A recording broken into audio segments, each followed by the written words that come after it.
I'd like to congratulate Relebogile Mabotja on her new podcast.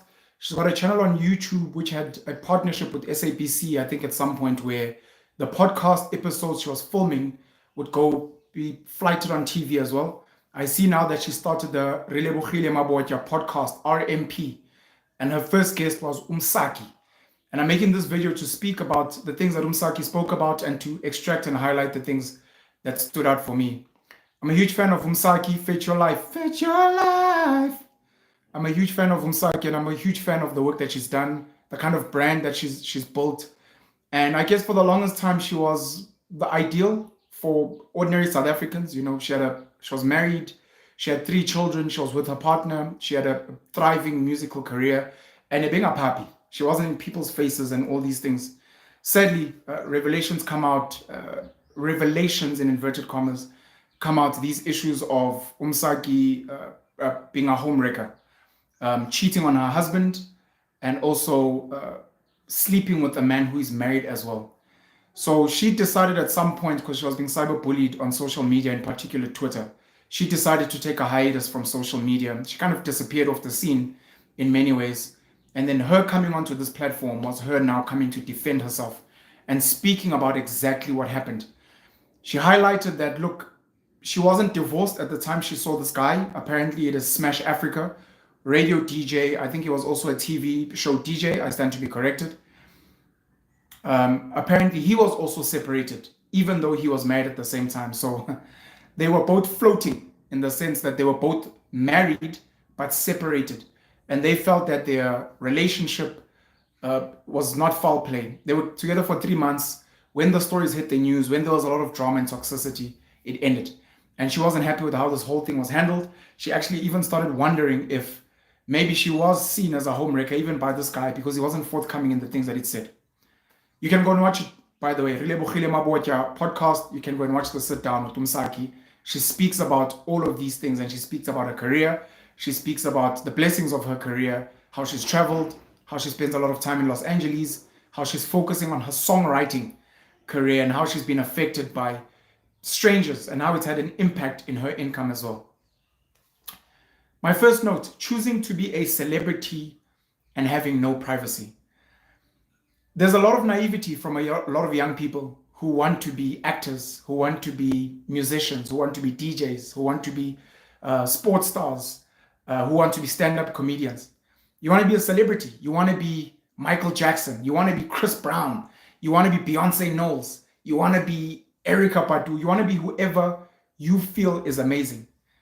The one thing a lot of us are not aware of is how this actually impacts their personal lives. We see the music videos, we see Siya Kolisi having a good time. But those that were paying attention, there was a time when Siya Kolisi's wife, or Rachel Kolisi, was being cyberbullied. Many women calling her name, saying that they wish they could sleep with her husband, accusing Usia of many things. I don't know if they were true or not, but they were never found to be true. And it really got her riled up to a point where she started attacking women back on Twitter. She started making live videos, and it just didn't look great. Someone must have spoken to her, fixed her PR, and she pulled back from social media, and she's focused on her family, on their foundation, etc. Eminem, Slim Shady, Marshall Mathers has spoken about the impact of social media, especially because he brought his daughter Hailey into the fold. He was speaking about, I think, his ex-wife, if I'm not mistaken. He spoke about his mom. Many people have got children, have got wives, husbands, have got family members that end up catching strays because of their profiles. And if your profile is not clean, if you're not a clean brand out there saying all the politically correct things, you don't swear, and you swear, you say so-called controversial things, there's a lot of straight bullets that your family catches, that your loved one catch. And to be honest, they never asked for it. They never asked for it. Your mom didn't ask to be a celebrity. Your brother didn't ask to be a celebrity. Your wife didn't ask to be a celebrity. They just wanted to be with you. But unfortunately, this life comes with no privacy. And I think it's very important that, especially for young kids or people that are not aware of these industries, to do some type of research, to get mentored by people in those industries, to have an idea of what it means to be in the limelight all the time. Now that I've got a little bit of popularity, I can see now how my social anxiety has increased when I'm in a mall, when I'm in a shopping center, when I'm in a crowded place, when I'm inside a taxi, when I'm anyway, even with family. The treatment I get is different. The eyes that are on you. You almost can't fuck up. You can't say anything wrong. You can't be shouting at your kids. You can't be in a fight. You can't have road rage because it's like it's that guy. And it's like you're in this cage. It's like you're in this prison. I remember, I don't know how many years ago now, it was quite a while back. I was doing charity work with the touch rugby guys I was with. It was called Touch Rugby Sundays, and we had a charity arm. And there was a time when we were handing out blankets during winter in the Johannesburg CBD. And at that time, we were traveling with 3 or 4 celebrities, guys that were actors on mainstream television shows. And everywhere we went, the people that came up to them, looking to take pictures, asking for autographs. And one of the guys I was with at the time was like, this is why I never want to be a celebrity. I'm like, what do you mean? He was like, you're like an animal in a zoo. You're constantly in a cage. People feel like you're a piece of meat. People at any given time, they might see you with your family having a good time. They might see you maybe with your partner. Your partner might be crying in a restaurant, but they can't help themselves but come up and be like, can I take a selfie? And the type of content that I make sparks conversation. It sparks thought. So what happens to me a lot of the times when I'm in the streets is people literally want to stop for 30 minutes, 45 minutes and chat. They want to talk about politics. They want to talk about business. I could be with a partner. I could be with my kids. They don't care because it's like, but you're that piece of meat I get to consume and I feel entitled to your time and it is not an easy space to be in. I do feel Msaki may have been very naive about thinking that her private life, her personal life would be private. What I appreciate about her is that she put in a lot of work to make sure that she was not speaking about her private life. She speaks about, I didn't expect people to be interested in my inner chambers, my body, my uterus. What's it got to do with you? Because that's not what I'm putting out there. I am not out there telling you this is my partner, posting vacations. I am not out there saying I'm fighting with my kids. I'm not doing all of those things. But you're the one that's going to Khoba there, to go and dig, to go and find things that I never presented to you. And there are celebrities that have found ways to kind of maneuver around this thing of saying, if this is not something I shared with the public, then I do not need to respond to the public. Where on the other hand, you find someone like Minnie Dlamini and Jones, you find Usomizi and Mohale, where their weddings were on Showmax. Somizi's reality TV and his relationship was on reality TV, living the dream with Somizi. So if something happens where there's allegations of domestic violence, allegations of cheating, whatever the case may be, it's almost like you can't tell us that it's not like, please give us privacy. No, you introduced us to this, so you must write it out with us, your fans, and let us know how this thing ended. You can't bring us in and then when it's convenient for you, shut us out. We want to know. Don't just present what feels like. We want to know everything.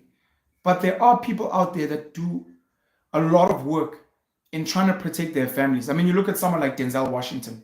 He's a superstar. Almost every Denzel Washington fan does not know what his wife looks like, does not know his kids, does not know his personal life. Denzel goes to church. He's a family man. He's been supporting his son before his son became an actor with his football career. He kept his life private. There are other people that get that right, and you don't know who they're with, what they're doing, they live their lives. Some celebrities, because they want to be private, end up having to go to the extent of every time they go out, they wear a cap, they wear a hat, they wear big shades. COVID now, maybe they wear a mask or a scarf, so you don't really know who they are. Because they're like, I'd actually like to have a private life. I will show you who I am on the platforms I want. And then even on social media, I will not engage the way you want. We've had Twitter wars between Vusi Tembewayo and Sizwe Dlomo. I saw Vusi Tembewayo recently posted that he was at a leadership summit in Texas with the Bishop, T.D. Jakes. The mind is the battleground. Sizwe Dlomo and him have been fighting a lot, and it got to a point where Vusi was like, I'm not going to entertain this anymore. So every time Sizwe Dlomo attacks him, Vusi doesn't engage. And that's one of the best comebacks to social media for those that may not know. You do not have to respond to things people say, even allegations. You can address allegations if they are impacting your family, impacting your mental health, impacting your ability to make money, where you've been accused of sexual crimes, you've been accused of domestic violence, you've been accused of stealing, looting, corruption. You're like, no, I'm going to address this, but I'm also not going to get into back and forth with people. I'll release a statement, I'll make a video, I'll be like, guys, I didn't do this. And I'll do it as regularly as is needed until people hear my side. But outside of that, you do not have to engage people on social media because you are asking them to come in. You're like, come into the mud. Or rather, they are inviting you to the mud. You're jumping in and saying, sure, I'm in the mud. Let's play. So there's something to be said about choosing to be a celebrity and the fact that you may not have privacy. And for things like sports stars, you didn't really think you were going to be a celebrity. You just love playing football. You just love playing rugby. I look at some of these white Afrikaner rugby players when they win the World Cup and they do the tours with the trophy. You can see how awkward they are. They're not used to like signing autographs and having people ask them questions. They're awkward. They're like, hey, go speak to Sia. Go speak to that guy. That guy's got the swag and the charisma, not me. So it's just something to be said that when you start becoming popular, it can happen in corporate. You can become a celebrity CEO. Learn how to manage yourself. And where you're struggling, try and get a mentor. Be like, look, how do I protect my family? I'm stressed. A lot of people are attacking me on social media. What should I do? Sometimes you'll get advice like, get off Twitter. Switch off your social media.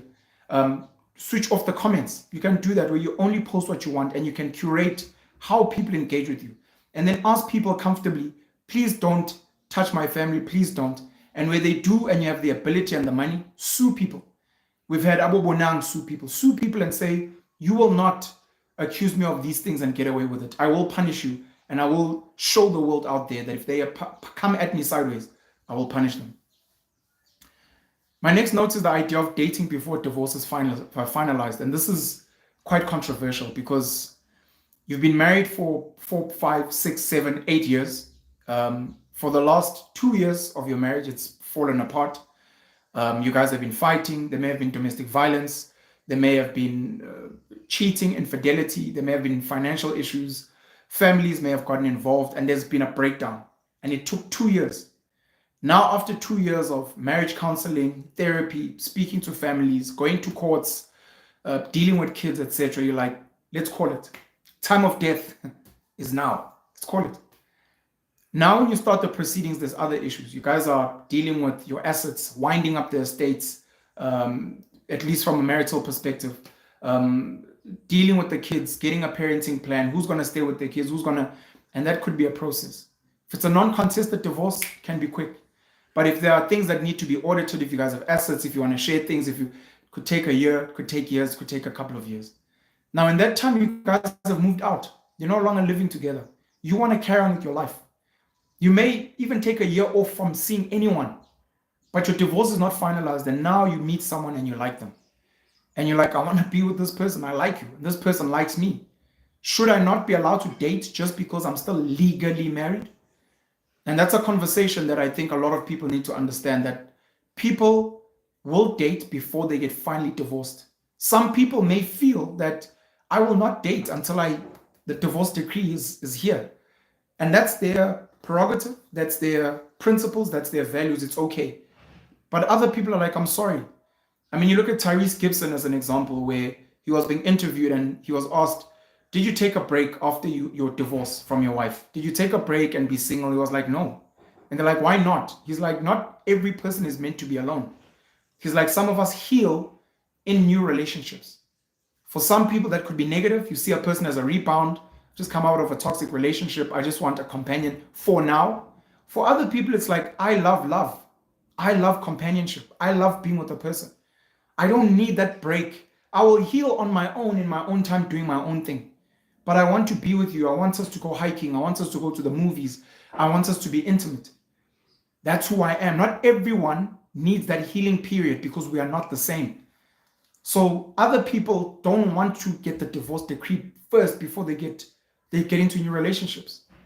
Msaki says she spoke to her at the time husband, but they were in a process of divorce, saying, look, I've met someone. Yes, he didn't like it, but that was open, clear, transparent communication. It's something that you can actually applaud as mature.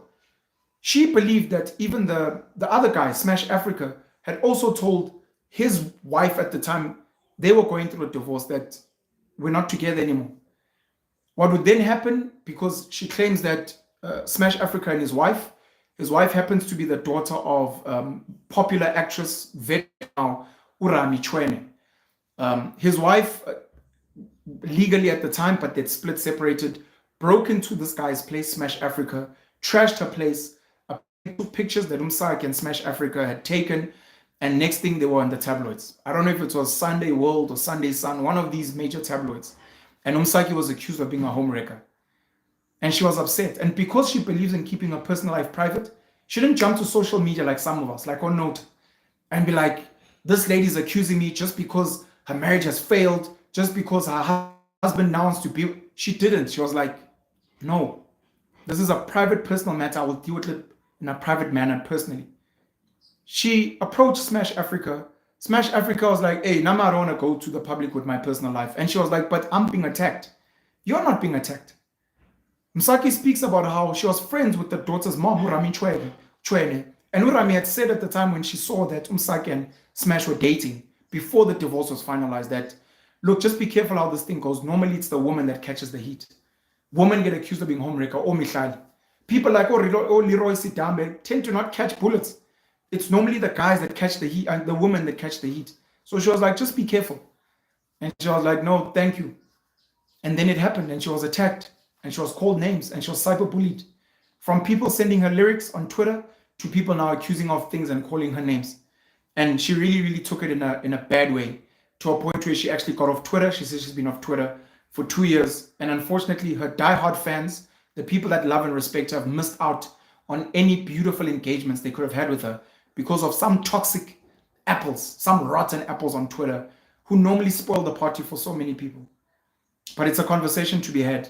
Should people date before divorces are finalized? What are your thoughts? Should people announce, maybe officially we are going through divorce proceedings, so I am free to be in a relationship. If you see me with someone else and you maybe do the research, you're like, but this person's married, please know, yes, I'm still legally married, but I am separated. We are in the process of divorce, so I am free to go and date and have people understand that these things happen. We are adults, these things happen. My next point is training kids to handle celebrity parents and society. This now ties in with this thing of choosing to be a celebrity. And Msaki's got 3 children with her ex-husband. She speaks very beautifully about how they co-parenting in a civil manner, how they were homeschooling their kids. I think he was doing most of the heavy lifting.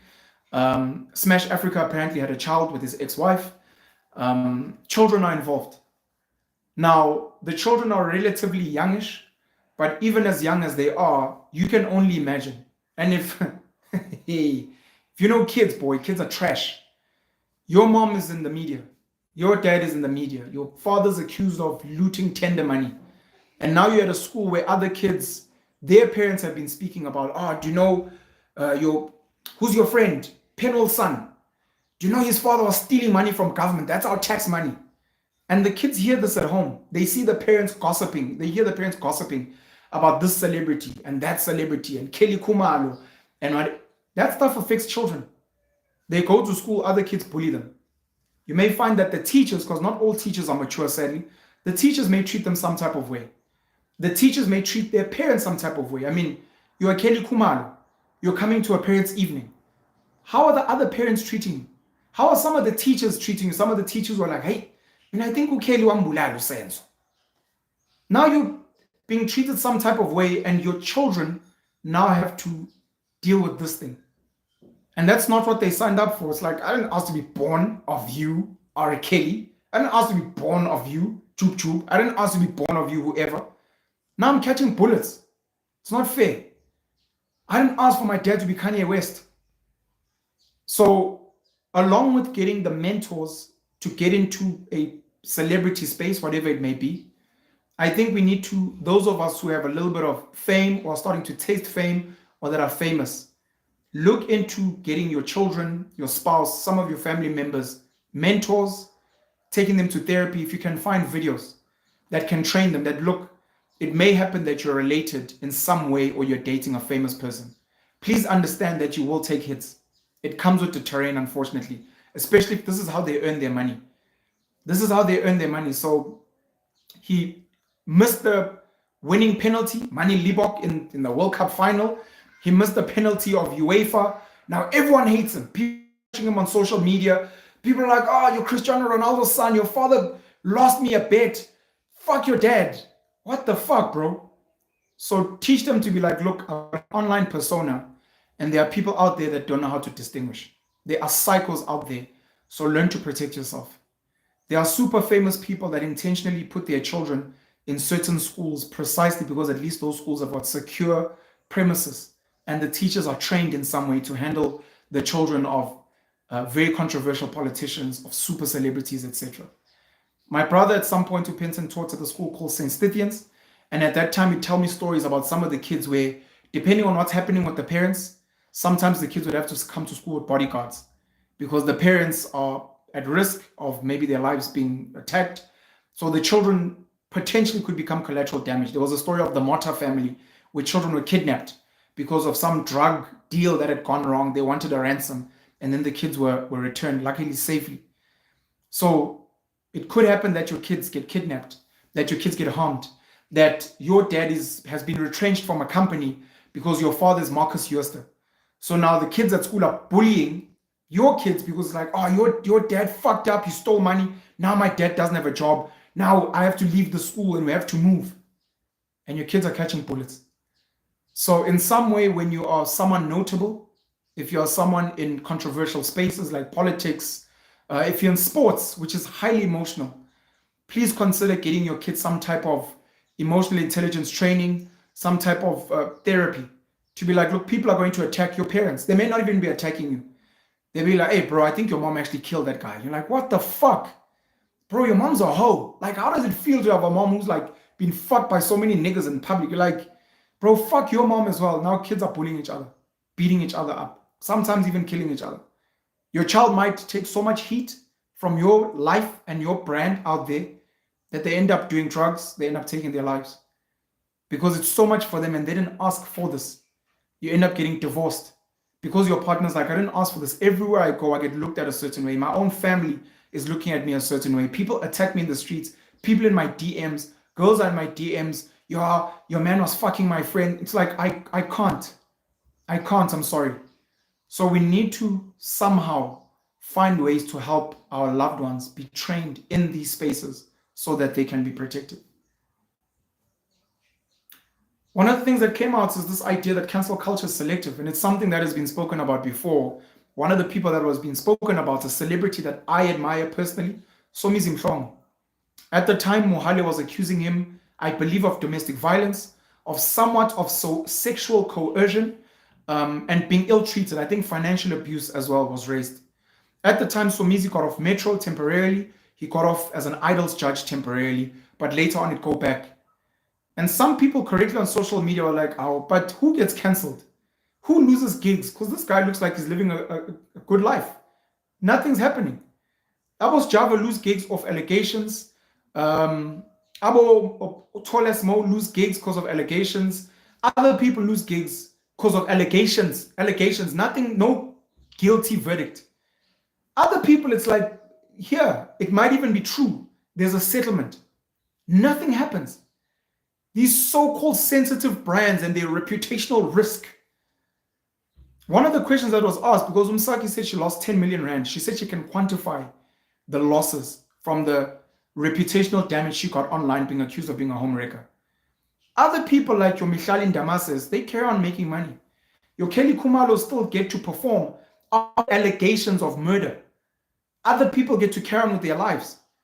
It's like, but you guys are selective. You so-called brands.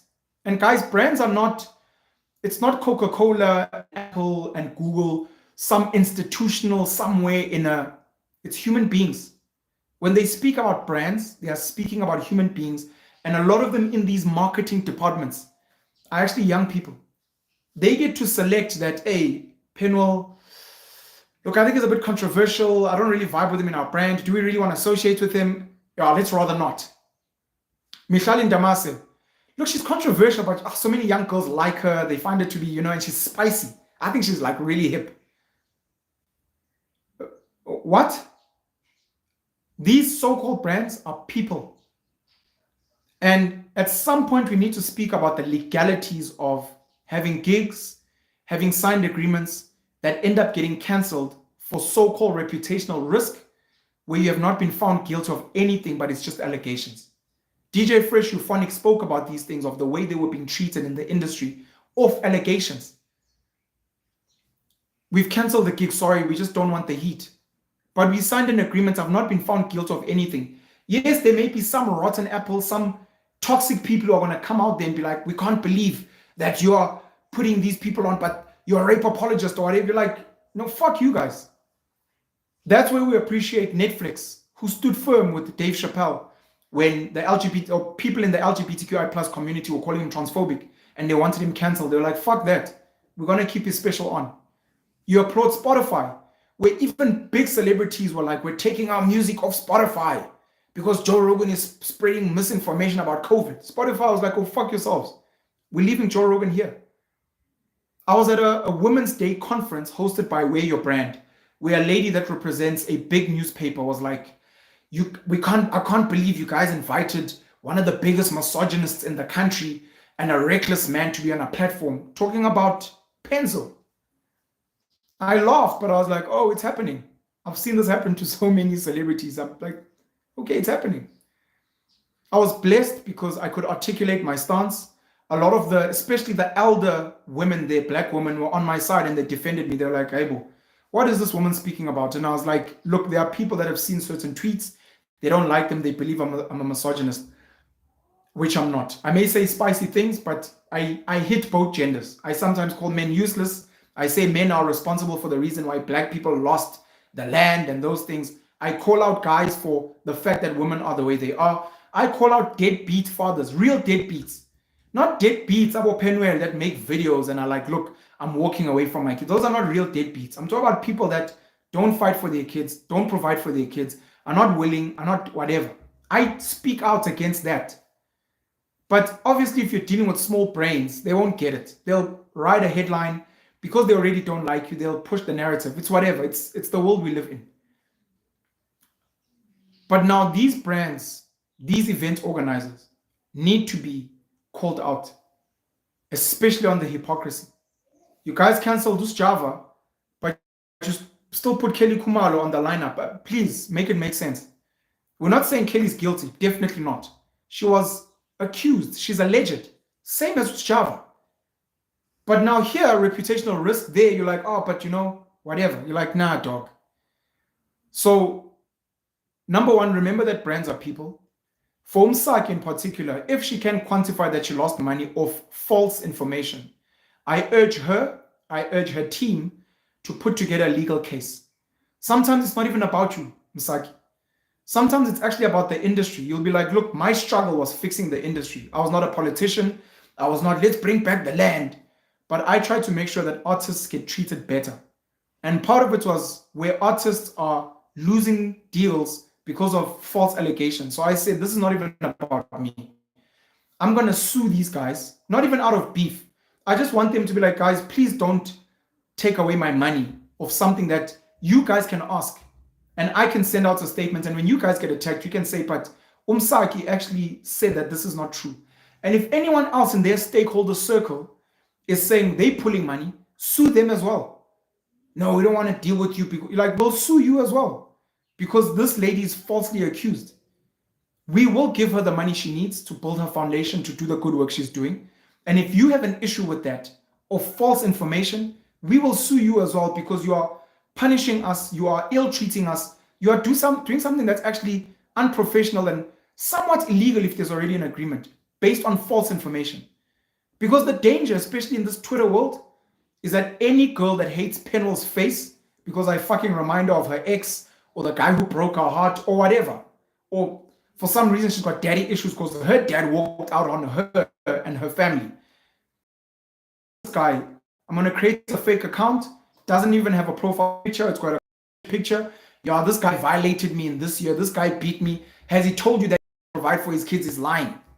And then it trends.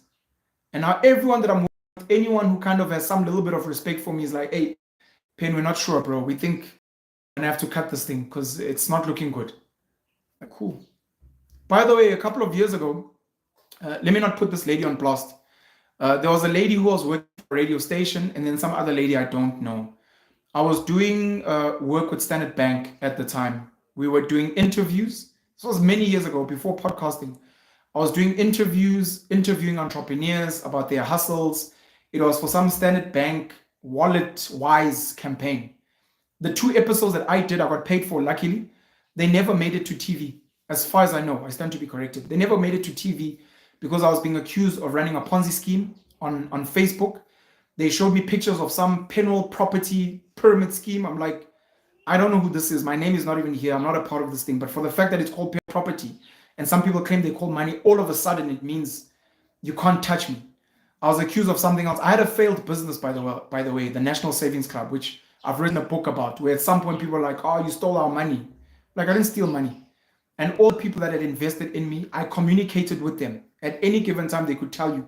I was sending BlackBerry messages or WhatsApp, sending emails, explaining what was going on in the business. That's business. Businesses succeed, businesses fail, and decent business people communicate with their investors and stakeholders.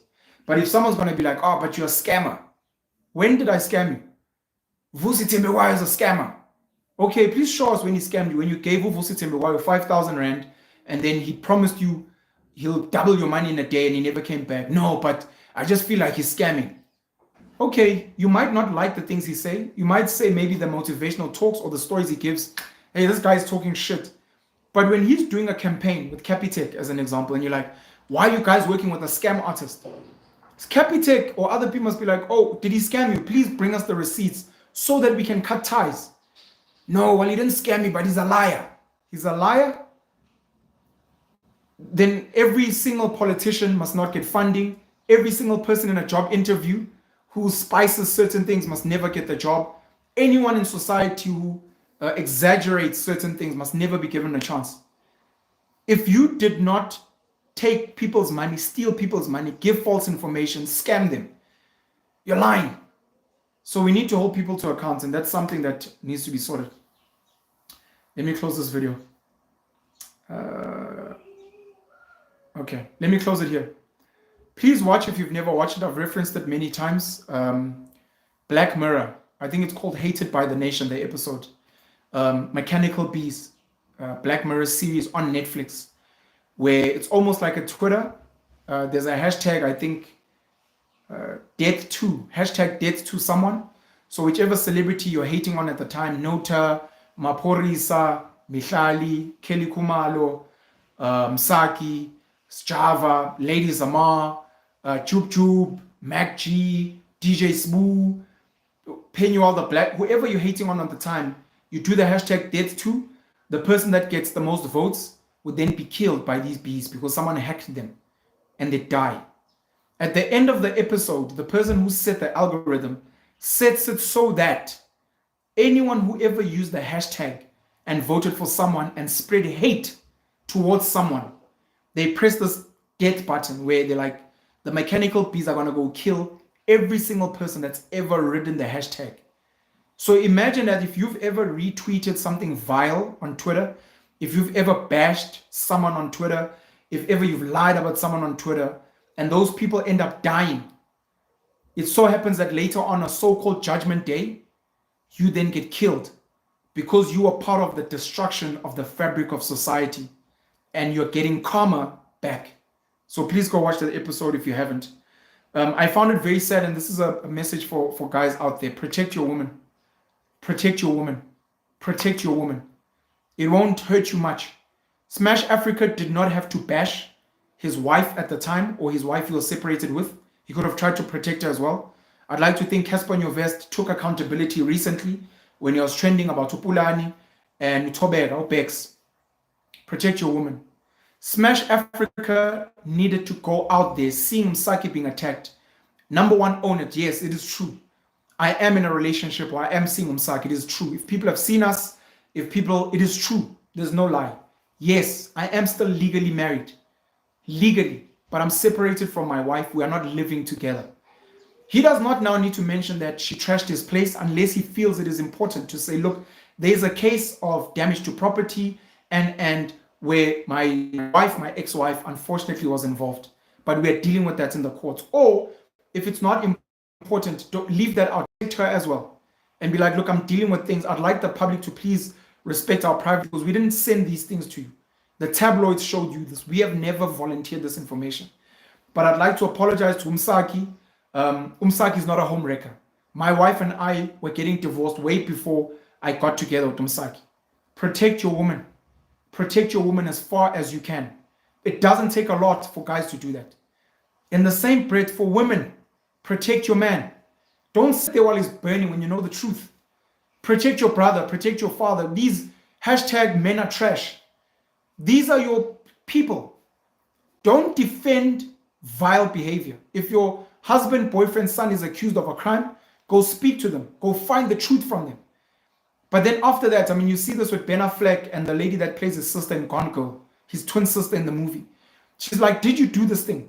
The brother's like, I didn't. It's like, cool, I've got your back. If we need to have money, I'll stand with you in solidarity. Too many times when guys are burning, their moms disappear, their sisters disappear, their wives. Now this guy's alone.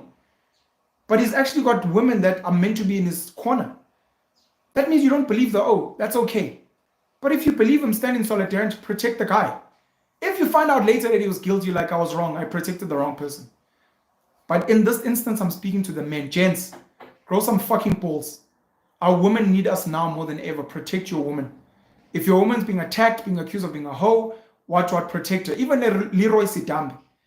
Things are going bad with Mihlali. Go on record and be like, I was in a relationship with Miss Ndamase. We're in a great relationship. She was a great partner. She was very supportive of me. I loved her. I'm the one that maybe failed my wife, Mary Jane. Oh, my wife and I were actually separated. So Mihlali is not a homewrecker, guys, as much as you want to send Casper today. I went and I macked on this girl. She never macked on me. So the idea that she's a gold digger, maybe she is, I don't know, but I macked on her. She didn't mack on me.